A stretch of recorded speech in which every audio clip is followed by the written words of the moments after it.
Welcome to another episode of Last Week's Comics Today. I've got a large stack here. I've got a bunch of stuff to do today, so let's try to go through this quickly. We're going to start with Conan, Battle of the Black Stone.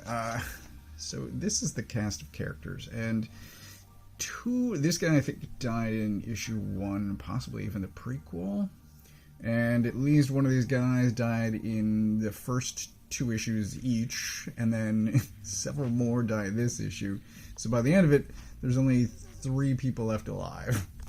And I have no idea where the story is going. I assume it's going to somehow involve time travel, and by the end of it, the toys are going to be put back in the box. Somehow. It's well done. Art's great. I have no idea where it's going, though. There we go. Yeah, that's roughly all I have to say. It's well done. Art's great. No idea. Red bad for intestines. No idea where it's going, but I'm going to see where it ends. Sacrifices issue 12. This has been a few months since issue 11 came out, and this is a phenomenal issue. Art is absolutely gorgeous. Stories. We start with this guy who's got kind of a Venom-ish thing going on. Venom meets Swamp Thing.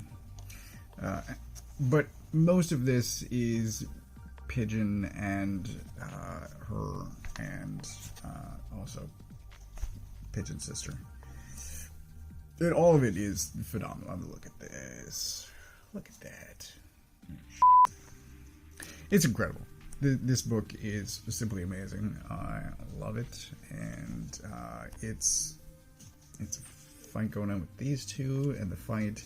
I had a criticism, I don't know, months ago about a fight scene when he was fighting the Aquaman-ish guy, the water Poseidon guy, and I was just saying that I think the fight scene could have been better drawn. This fight scene is spectacular.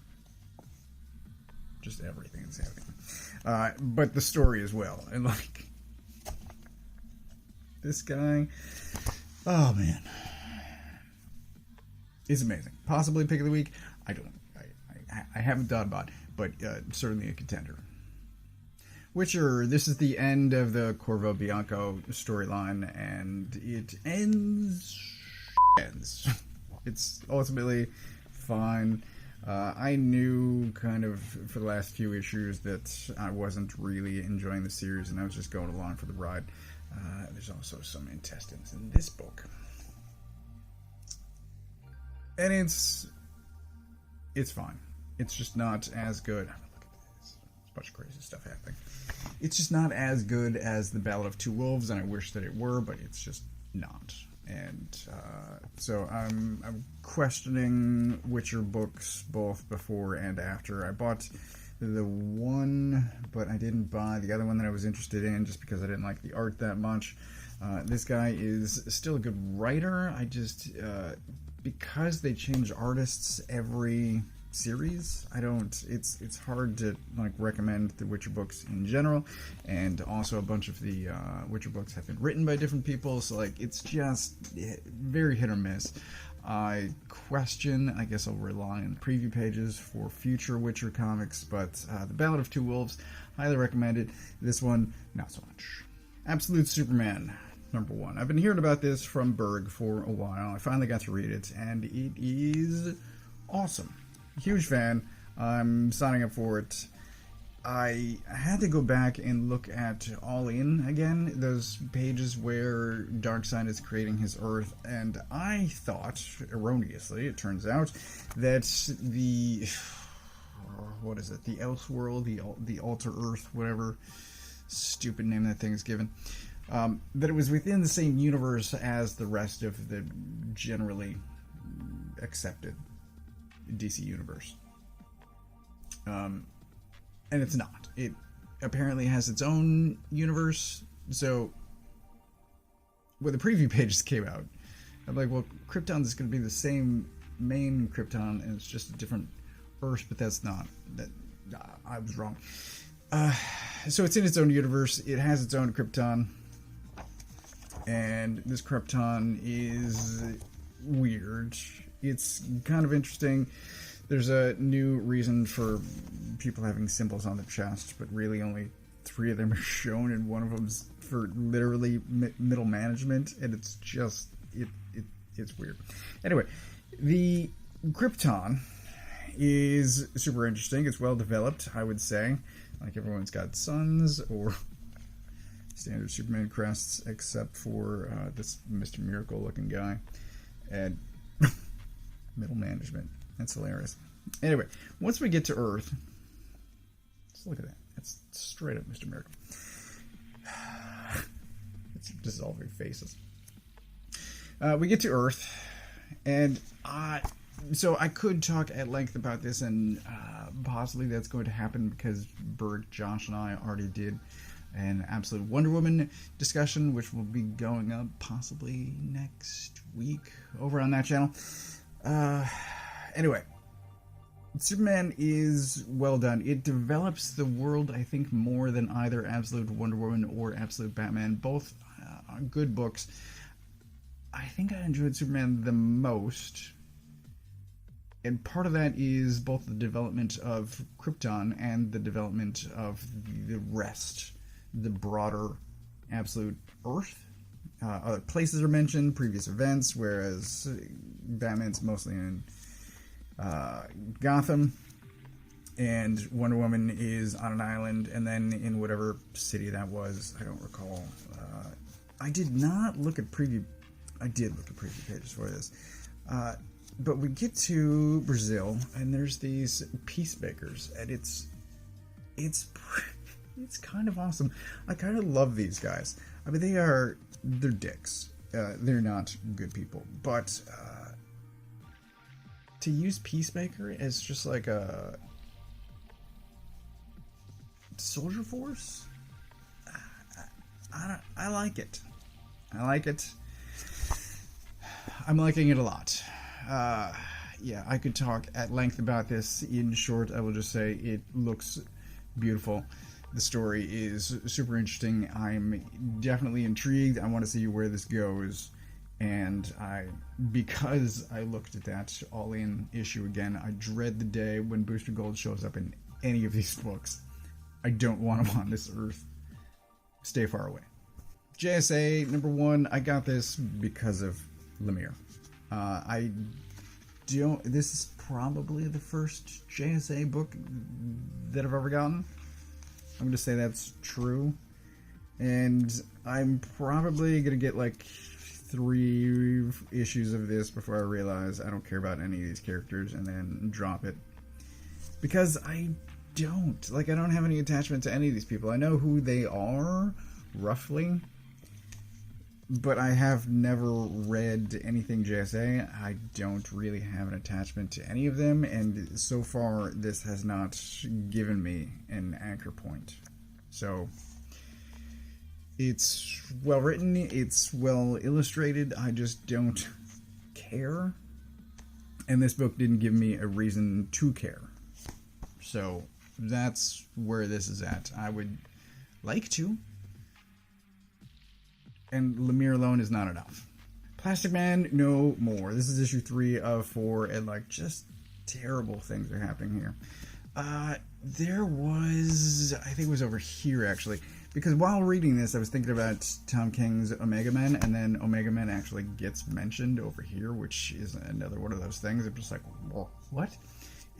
I'm thinking about them on my own, and then they get mentioned, and it's nobody talks about the Omega Men. But I bring it up because, like the Omega Men, it's questionable people doing highly questionable things, and you're like, this is kind of for the right reason, but you're going about it. It's really well done. The art, the writing, Batman holding a mug just makes me think of YouTube videos, and Detective Chimp. Whew. Anyway, we've got the 2 art styles again. We have Plastic Man himself continuing to decay. Just look at there's another shot of him elsewhere in here where he just looks wrecked. And he's trying to save his son, and all of it's unraveling, and he's just getting pushed further and further into doing questionable things, and it's extremely well done. I hope that it ends well, because this series so far has been amazing. I'm loving it, and I'm horrified at what will happen in the last issue, but I'm also very much looking forward to it.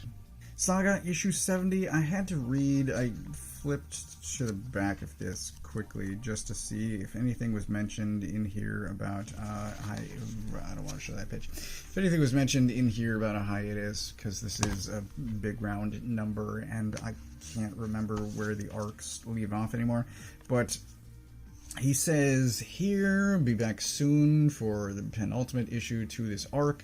So there are still 2 more issues in this arc, and it's in typical Saga fashion. It's really well done. I'm very much enjoying it. I don't want to show you that either. And in also typical Saga fashion, I really don't want to show you any of this stuff that's happening in here. But this lady returns, if you know her from many issues ago, and who she's talking to and what's happening, the Squire, and there's this guy who's great. Let me get back to this guy's great, and then who he's talking to. It's really good, and I don't really want to talk about it. I never want to talk about Saga, but it's phenomenal. I'm loving it. FML number 1, I kind of don't like Dark Horse because they rarely put out, or they put out preview pages, but they're hard to find. Like, they'll be exclusive to one website. I really wish Dark Horse would just copy Image and put out preview pages for every issue that's coming out, especially every new number 1. Just make them widely available, and then you'd probably get more sales, and it's just stupid and annoying. Just get on board, Dark Horse. Put out preview pages.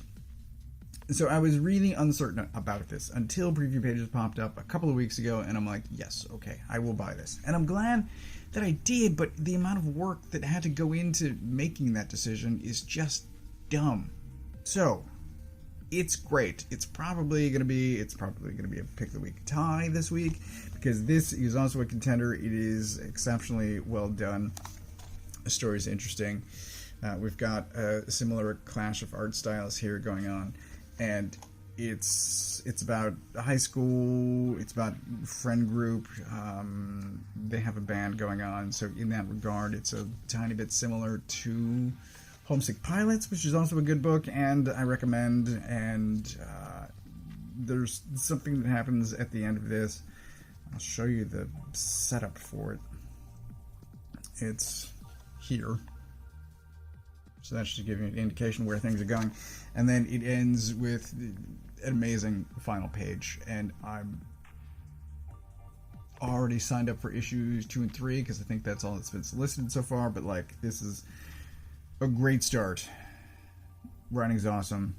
Art's gorgeous. I've already said I'm loving it. Possibly more than once this week, but this phenomenal first issue. I just wish Dark Horse made preview pages more accessible. Public Domain, issue 10. So last issue ended with 3 people, one of them being me, all saying, fuck. And this is the story behind that. And then we get back to, because here, 1989, except that's not where it starts. It actually starts in 88 at one Christmas party, and then it jumps to the next year with another Christmas party, and it gives the reason behind all of those characters. A secret was revealed at the end of the last issue, and this tells the story behind that secret that has been kept for a very long time. And then it cuts back to the present and the Comic-Con that was ending somewhere here.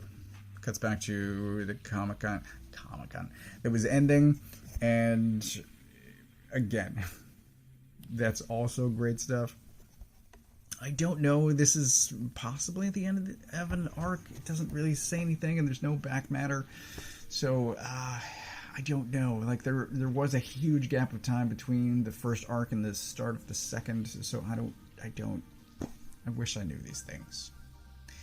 But I don't. This is a great issue. Public Domain, in general, is a phenomenal series. I wish more people were reading it. It's awesome. It's family drama. It's behind the scenes making of comics. It's the business end of comics and movies, and it's just really well done in general, but also funny.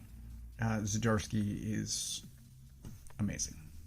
Not quite lastly, but I also got the giant Syze special Ashley Wood thing, which I honestly stopped reading halfway through because the story is utter nonsense and the art wasn't enough. I mean, I flipped through the rest just to keep looking at the art, but I forgot this interlude about a pear. There's another interlude about a bird taking over for a fish, and that sentence doesn't really make any more sense once you've read it, but I liked looking at the art. Yeah, it's not good. I stopped halfway through. Anyway, also, what came in the mail this week is Sakamoto Days 14. I've already read 13. I will read this time permitting. 13's around here somewhere. And then I'll do a video on 13 and 14. I've been painting recently. I've been working on customs recently, so I haven't had as much time as I used to for reading and the read pile videos. You've possibly already noticed that Dan has been doing those. So, that's awesome. That's awesome. That's much. This is great. And not as good as these. So I'm giving it a 5-way tie, unprecedented. Sacrificers, amazing. Absolute Superman. If I were to give it just to the number ones, tell you which things to check out for yourself, Absolute Superman and FML, but also Public Domain, it's phenomenal. And Plastic Man is awesome as well. So that is everything that I got this week.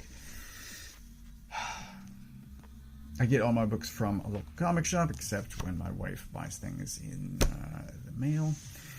But if you don't know where your comic shop is, you can use this URL to find the one closest to you. Thanks for watching.